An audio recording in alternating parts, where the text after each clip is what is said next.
মানুষের first reaction হবে যে মা লাহা, কি হলো, হোয়াটস হ্যাপেনিং, কি হচ্ছে, কিছুই বুঝতে পারতেছি না, মা লাহা, পৃথিবীর কি হলো। ইয়াউমা ইদিন তুহাদ্দিসু আখবারাহা, সেদিন পৃথিবী সব কিছু বর্ণনা করে দিবে, সব বয়ান দিয়ে দিবে। আমরা এই পৃথিবীর উপরে জমিনে যা করি সব কিন্তু পৃথিবীর মধ্যে রেকর্ডেড থাকে। জমিন সেদিন বয়ান দিবে, সেদিন আসলে সব কিছুই বয়ান দিবে।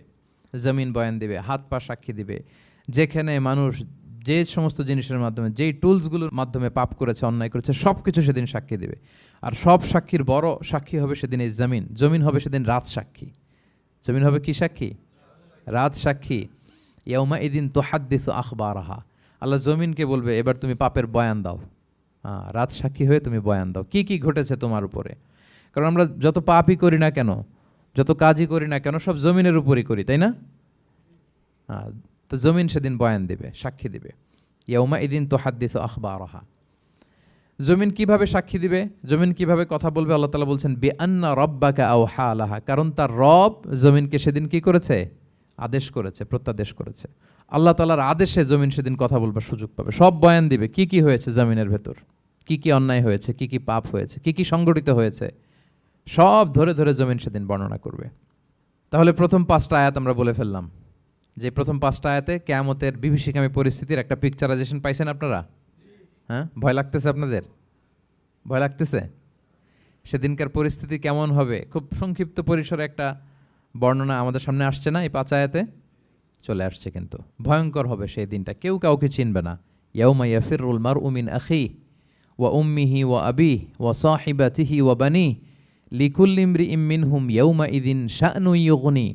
ভাই ভাইকে দেখে পালাবে, পরিচয় দিবে না। বন্ধু বন্ধুকে দেখে পালাবে, স্বামী স্ত্রীকে দেখে পালাবে, প্রিয়তমা স্ত্রীকে পরিচয় দিবে না, কলেজের টুকরা সন্তানকে পরিচয়, কেউ কাউকে চিনবে না। সবাই নাফসি নাফসি, সবাই নাফসি নাফসি।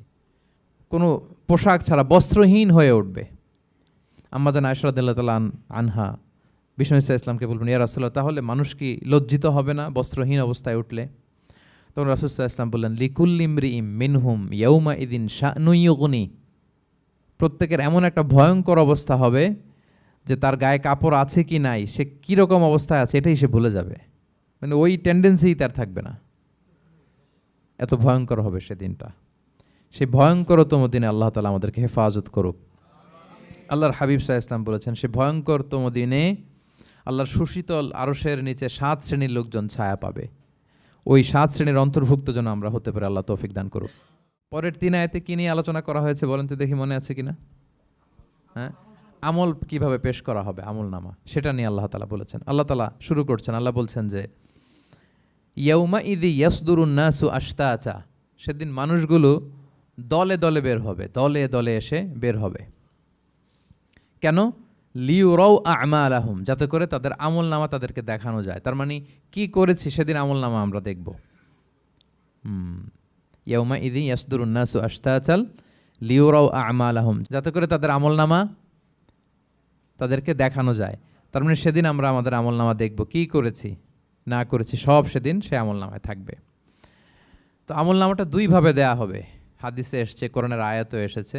নেককার লোকদের আমল নামা ডান হাতে দেয়া হবে, সামনের দিক থেকে। আর পাপাচারী, সীমা লঙ্ঘনকারী, জালিমদের আমল নামা পেছন থেকে বাঁ হাতে দেয়া হবে, পেছন থেকে এনে বাঁ হাতে। আর নেককারদের সামনে থেকে ডান হাতে। আল্লাহ তাআলা যেন আমাদেরকে ডান হাতে আমল নামা দান করেন। এই কথাটা আল্লাহ চমৎকার ভাবে বলছেন, ফাআম্মা মান উতিয়া কিতাবাহু বিয়ামিনিহি ফাসাউফা ইউহাসাবু হিসাবান ইয়াসিরা। সেদিন আল্লাহ তাআলা যাকে ডান হাতে আমলনামা দিবে তার হিসাবটা সহজ হবে। আল্লাহর হাবিব সাল্লাল্লাহু আলাইহি ওয়াসাল্লাম সব সময় এই দোয়াটা করতেন, আল্লাহুম্মা হাসিবিনা হিসাবান ইয়াসিরা। হে আল্লাহ, আপনি আমার হিসাবটাকে সহজ করেন, হে আল্লাহ, আপনি আমার হিসাবটাকে সহজ করেন। এই দোয়াটা আপনারাও পড়বেন, আল্লাহুম্মা হাসিবিনা হিসাবান ইয়াসিরা। দেখেন, আল্লাহর হাবিব সাল্লাল্লাহু আলাইহি ওয়াসাল্লামের ব্যাপারে বলা হয়েছে গফিরা লাহু মা তাকাদ্দামা মিন যামবিহি ওয়া মা তাআখার। আল্লাহর হাবিব সাল্লাল্লাহু আলাইহি ওয়াসাল্লামের আগের পরের সব গুনাহ মাফ। আদতে তো গুনাহই নাই, নিষ্পাপ ছিলেন তিনি, মাসুম। নবীরা হচ্ছেন মাসুম। তারপরেও আল্লাহর হাবিব সাল্লাল্লাহু আলাইহি ওয়াসাল্লাম এই দোয়াটা করতেন, আল্লাহুম্মা হাসিবিনা হিসাবান ইয়াসিরা। এরপরও তিনি এই দোয়াটা সবসময় করতেন। তাহাজ্জুদের সালাতে দাঁড়িয়ে থাকতে থাকতে ওনার পা ফুলে যেত। সিজদায় যে কাঁদতে কাঁদতে জামা ভিজিয়ে ফেলতেন, হাত্তা বাল্লা লিহিয়াতাহু, দাড়ি ভিজিয়ে ফেলতেন, হাত্তা বাল্লা হাজরাহু, জামা ভিজিয়ে ফেলতেন, হাত্তা বাল্লাল আরদা, সিজদায় পরে কাঁদতে কাঁদতে জমিন ভিজিয়ে ফেলতেন। তো আম্মা জান আয়েশা রাদিয়াল্লাহু তাআলা আনহা বলতেন, ইয়া রাসূলুল্লাহ, এত কষ্ট কেন করেন? আপনার পা ফুলে যায়, কাঁদতে কাঁদতে আপনি হয়রান হয়ে যান। আল্লাহ তো বলেছেন যে আপনার আগের পরের সব গুনাহ মাফ। আল্লাহর হাবিব সাল্লাল্লাহু আলাইহি ওয়াসাল্লাম বলতেন, আফালা উহিব্বু আন আকুনা আবদান শাকুরা, হে আয়েশা, আমি কি শুকরগুজার বান্দা হতে পছন্দ করব না? আল্লাহ তাআলা আমাকে ক্ষমা করেছেন, আমাকে স্পেশাল স্ট্যাটাস দিয়েছেন। এই যে আল্লাহ তাআলার বিশেষ অনুগ্রহ, এটার শুকরিয়া স্বরূপ আমি কি তার কাছে নিজেকে পেশ করব না? তো দেখেন, আল্লাহর হাবিব সাল্লাল্লাহু আলাইহি ওয়াসাল্লাম, যার কোনো গুনাহ নাই, তিনিও দোয়া করতেন, আল্লাহ আমার হিসাবটা সহজ করো।